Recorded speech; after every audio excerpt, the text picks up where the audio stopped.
Hello everyone and welcome to another episode of Airlinesim. This is a special episode where I'm gonna speak about a different airline than my own. I'm here with Highlander. His name is Benedict. He's running the airline Balkan Airways. You already saw him in a couple of my videos. He's the interlining partner that is based in Belgrade. Is that correct? Yep, Belgrade. Hi guys, I'm Benedict, and I'm here with Alpha, doing special for you with Airlinesim. So you guys saw me talking a lot about my airline, but Benedict is running a sort of different situation. It's a bit closer to my older airlines, where he has pretty much, well, if I'm not mistaken, you're the only enterprise running in Belgrade and in Serbia, and you pretty much have not much competition, right? No, I don't have competition in Serbia. I don't think so. No, I don't have. I'll just check. No, I don't actually. No, I'm the only airline operator in Serbia.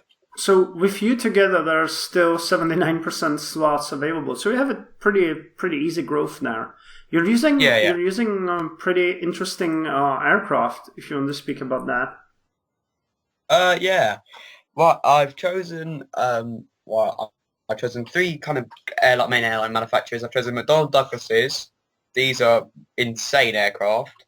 These are quite old now, but they're absolutely amazing. They carry 107, for example, the MD-81 carries 172 passengers, and it can operate in European airspaces, and it can go to all 10 to 10 bar airports. And I use it on, I think I operate, how many do I operate of these? 5. Yeah, you have 5 81s, then you have 3 82s and 1 83s. Yeah. So they must be pretty cheap because, Franco had told they're actually, they're around 30 years old each, right? Yeah, they're quite old. That's what, so maintenance is actually quite hard. But if you look at basically any other airline, if any other of my aircraft, the age is quite big on them anyways, but I'm able to make enough revenue to cover the maintenance. Yeah, that's the beauty of Belgrade, because you found a pretty good spot where no one really is, so you can play for free. I'm kind of surprised though, because when you look at how many connections Belgrade have, there's not that many. Apart from you, you're the only one that has over 105 flights. There's just the Württembergische Luftverkehrsgesellschaft, and then there's just a couple of airlines, and you're pretty much... Are you operating some domestic flights?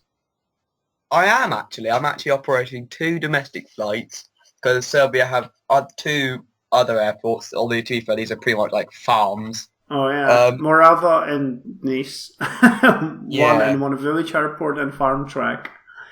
I think, I'm flying... look... the Wushislav, if you look at Nice, Wushislav, the one I can't pronounce, the German one, they're flying there as well to fly to Nuremberg. Yeah. And then I'm operating on these flights with the Bombardier Dash 8 Q400A. These are very stable aircraft and are good for small flight to small regional airports, so they can help expand your regional network. Actually, they have been nerfed quite well, because I remember that their popularity with passengers was full 5 bars, so they tuned it down to 2. I actually flown this aircraft once. It's so noisy. Really? Yeah. I sat near the wings, and it was like constant vibrations and everything. It wasn't really all that nice. I've flown it to Warsaw, I think, or from Warsaw, one of these flights from Prague, and it's a beautiful aircraft, man. It's really sleek and nice, but so noisy. But that's with all the turboprops. I've flown on an Antonov, which is incredibly noisy. Yeah, Antonovs are well known for that. To be fair, they are Russian. Yeah. Let's be honest. Not exactly. You don't expect them to be. So who are you working with? I see that you have quite a lot of interlining partners. Yes, currently I'm well, as I said I wanted to start copy off my other airline called Turkey National Airways, which operates on the Stapleton server, which got a huge network in Istanbul. Mm-hmm. But I checked Istanbul, no slots whatsoever. Both of those airports are terrible. Both Sabiha Gökçen and Atatürk Airport are both completely full. Yep. I tried to 1%. schedule flights to Istanbul. It does not work. There's no way. No, I tried, and I think I gave up. And then I tried to do I tried to do the other airport, Antalya. Mm-hmm. Doesn't work out when it comes to passenger demand. Yeah, it has a lot of domestic demand, as many Turkish airports, but it has very few like interlining. You would have to probably like international. You would have to do a lot of interlining and probably feeder service, because otherwise I don't see that working. It just adds to cost, really. Yeah. So Belgrade is a better choice. Do you have partners in all the destinations you're flying to? How's your numbers anyway? I don't see the facts and figures, so I can't really say. Okay. Currently I'm making 2.9, let's say 3 million in passenger revenue. Mm-hmm. I'm spending quite a lot on maintenance, obviously, because my aircraft is 1.1 million. Mm-hmm. And depreciation is about 300,000. But I make a quite profit of near enough, although the weekend closings tomorrow, I believe. I'm making over 1 million in profit, in Airlinesim profit. What kind of margin is that? It is a 23% margin. That's pretty nice, to be honest. That's pretty nice. Yeah. So, what destinations are you serving? I can see that you have flight to London. You're not flying to France, right? No, I'm not flying to France at the moment. I'm planning to fly to France. I currently, because I wanted to fly, I have an obsession with London Heathrow. Okay. So I've scheduled, and somehow, it took me so long to do, but I found a slot. Oh yeah, I can see. You found a complete slot. Yeah. 7 departures. I think I'll just check where I'm flying then. I am flying every day. At 23:50 to 22 arrival. Oh, you're flying with the British Aerospace. Yes. Well, it's a regional aircraft. The British love it. You're flying back to Britain with a British-made aircraft. Nice.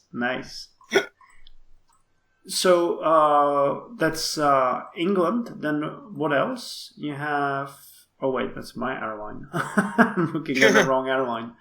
I'm also flying to, obviously, I've got to make the name for myself. I'm flying to many Balkan countries. Mm-hmm. I'm flying to Warsaw, mm-hmm. which is, I believe, where you're based. Yeah. You have 2 daily flights and I have 1 daily flight, so that route is working pretty well for us. Yep. And I've got a relatively good load factor at Warsaw. It's a 70%, mm-hmm. which is really good. And you're covering Italia pretty much too. Yeah, I cancelled the routes to that because they're just making a 20% loss. They weren't making good load factor. But I'm now operating our route. I somehow managed to find a slot at Zurich. Really? And that's something to be proud of. It's another airport that I considered, but there were like 2 people already flying from there, and it's also so full. Yeah. There's 4% slots left. Well, I did 7. I've got 100% load factor, and I believe I'm making. As well, I'll check just don't want to say anything wrong. The last flight, I made a 15% profit margin with 2,300 airlines in dollars. Oh, that's nice. I'm flying using them on the McDonnell Douglas AIM-T2, which is a very, very, very good aircraft. I see another strong country for you is Greece. I see that you're flying to Rhodes. This is probably Crete. Then you have, this would be Athens and Thessaloniki, right? Yeah, I'm also flying to Corfu, which is a new route for me, and also flying to Rhodes, which is also another very good destination. They're all very good destinations, really. Although, as since I added I'm may thinking about reducing the flights to the Crete airport in Crete because it's just as soon as when you increase the flights, the load factor just went down. Yeah. So Is that I'm no? thinking That's not Paphos. What's the name of the airport in Crete? I think it's Heraklion. Oh yeah, Heraklion. Yes, yes, yeah. You have 2 daily flights there. I see. Both of the British Aerospace. Yeah, so I'm working with my partner, Cyprian Airlines, who I'm also flying to Larnaca, which is in Cyprus. I'm working with my the Cyprian Airlines, who fly constantly to Greece and Cyprus, basically, and I'm flying there with Sue. I'm offering them flights from Serbia, which they didn't operate, which is quite weird. Yeah. And I'm getting a decent load factor on it, actually. Well, by getting all of these airplanes, you can create quite a network. So maybe it's mostly... Did you check if that's direct point-to-point passengers or if they're connecting? I think it's a mixture of both, I believe. Really? Yeah. It's like I'm thinking of developing a connecting network because although it will take time, which I need to set some time for to separate a hub away from the network because the main departure wave is at 7 o'clock, which has already been. So it's just mainly I'm trying to set up a connecting network instead of a point-to-point because I usually run point-to-point airlines. So I want to try something different this time. Do you have any plans for the future? What about the expansion? Well, I plan to start flying to more Middle Eastern airports like Cairo, Dubai, Abu Dhabi, Bahrain, Damascus, all these airports. Which aircraft are you gonna get for that? I'm tempted to go. I've found recently. I'm tempted to find a new aircraft. It is a Boeing 737 300 BGW. 300. Yep. Oh, that's pretty cheap too. I used to hold on, what are the aircraft manufacturers? How's the situation? It is incredibly cheap. Oh, I'm getting loading. Yep, same here. Okay, now it's okay. So aircraft manufacturers. The 737s are pretty good, especially the old ones. So that's the 300. Yeah. No, there's a lot of them. There's 7 of them on the market. And they're quite cheap. Some of them are the 737 300 BGW. Yeah, they cost like 5 million leasing deposit and you would pay about 55,000 per week. That's pretty cheap. Yeah. It's, let me check. It's a leasing deposit of 400,000 and it's a leasing rate of each week of 45,700. You're speaking about the CAFJN, right? Sorry, what's that? The registration, CAFJN, that's the one for 45,000. Yep, you got it. You spotted it. Yeah. That's the cheapest one of them, it seems. Yeah, I'm thinking about acquiring that. So are you planning flights to Israel, to Tel Aviv as well? We have a partner there. Yep, I'm also planning, because as our newest member of our airline, Israeli, he operates flights is operated by the only one. Yeah. He operates flights to a number of destinations, which I'm going to interline and see if I can fly to Tel Aviv. Yeah, he's currently just flying to London, Paris, and I believe that's Amsterdam. He's taking it slow. Yeah. Well, it's always good to take things slow, isn't it, as an airline? Definitely. You don't as EasyJet was only founded by 2 aircraft, so and look how big they are now. Yeah. So do you plan any long-haul flights too? Once you grow, because you're at a pretty good spot right now. You started in a good spot and you're just growing massively. So it's a good thing to have a plan for that as well. Well, I plan to basically expand the Balkan market recently because I've also planned to fly at new Italian regional airports because I discovered that these are actually very, very, like, if you look at the bars, for example, if we look at not just Rome Fiumicino, you look at Catania, Yeah, that doesn't work for me. Doesn't it? Yeah, that's... or wait, I'm flying to Cagliari, not Catania, because someone is already flying from Catania. But Cagliari is terrifyingly bad for me. Oh dear. I have like 30% load factor. I'm going to be probably cancelling that. I spoke about it in the last episode. So Catania is... Well, Catania is nice. It's a 6-star, and like Naples as well. Yeah, Naples is a good airport. Although the slots in this one's a bit, if it's 56%, so it's still something, but they're both really good airports. I'm getting a very, very nice. I've just started, so I haven't flown any routes yet, but I want to see how that goes. You're already flying to Venice, right? Let me just check. I am flying to Venice. Marco Polo, 100% load factor. Wow, twice per day. So you're gonna phase out the dashes when you take the 737s and just switch them to MDs? Yeah, I'm gonna switch. I'm probably gonna switch these aircraft for the McDonnell Douglases because I believe they're just good aircraft in general, and I may just phase out in eventually the dashes, but for the time being, I think we should just leave it as it is, really. Well, maybe you could just completely switch out the MDs and go Boeing. Because it's for the short routes, it's more cost efficient to have a turboprop. Yeah, definitely. And the dashes, I believe, well, you got some nice ages on them, but there's usually a lot of them, and they're quite cheap.